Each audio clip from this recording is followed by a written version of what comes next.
igat! Eto, another tips to sa mga may mga afam. Oo. Kasi, may ano kami, may daily tips talaga kami. Kasi nga, andun sa Blue App, ang dami kong mga makukulit, mga, at least naman, natauhan na sila na hindi pala ganun dapat yung mga afam. Tapos, may iba pa din. Sinasabi nila na, hala, may ganyan pala na afam. Yung sila yung naghihi ng pera, sila yung mga naglolokores. Ay, igat! Matagal na yung ganyan. Hindi nyo lang alam. Kasi ginagawa nyong mga napaka-perfect, ina-idolize nyo yung afam. Ha?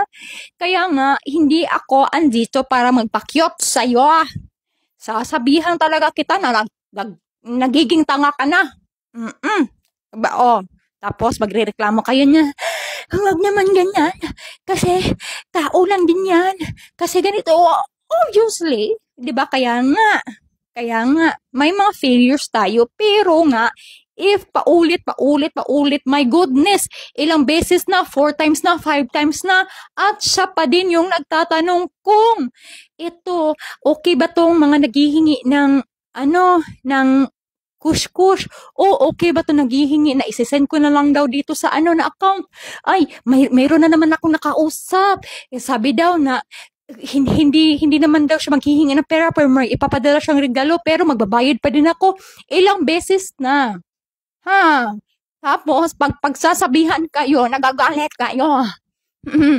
Wag po ganon. Ha? Siguro din naman, madami kang pera para mag-aksaya pero hindi, kawawa kayo. Igat. Ha? Kesyo nag-send sa inyo ng picture na, ay, ang gwapo ni Afam, hala, wala na, nalaglag na yung snap mo. Tapos, ayan na. After niya nag-send ng, nagpapakita sa'yo, I love you na agad. Tapos, ayun na, in a relationship na kayo. 1 hour pa lang, in a relationship na sis, wala na. Ang igat, gustong-gusto din niya. Kesyo nga, inuuto siya na, you're so beautiful. Ay, oo, I love you. May anak ka pala, yes, I love your kids. Ay, oo, tapos kailan tayo makikita? Padalhan mo ako kasi nagkakasakit ako. Wala na igat. Diyan na magsasamula lahat. Ha? Akala nyo na yung lahat-lahat ng sinasabi nila, it's true, it's not. Okay? Paswertehan na lang talaga if totoo yung kausap mo. Ang daming mga pwedeng gawin na paraan para manglokers. So, please,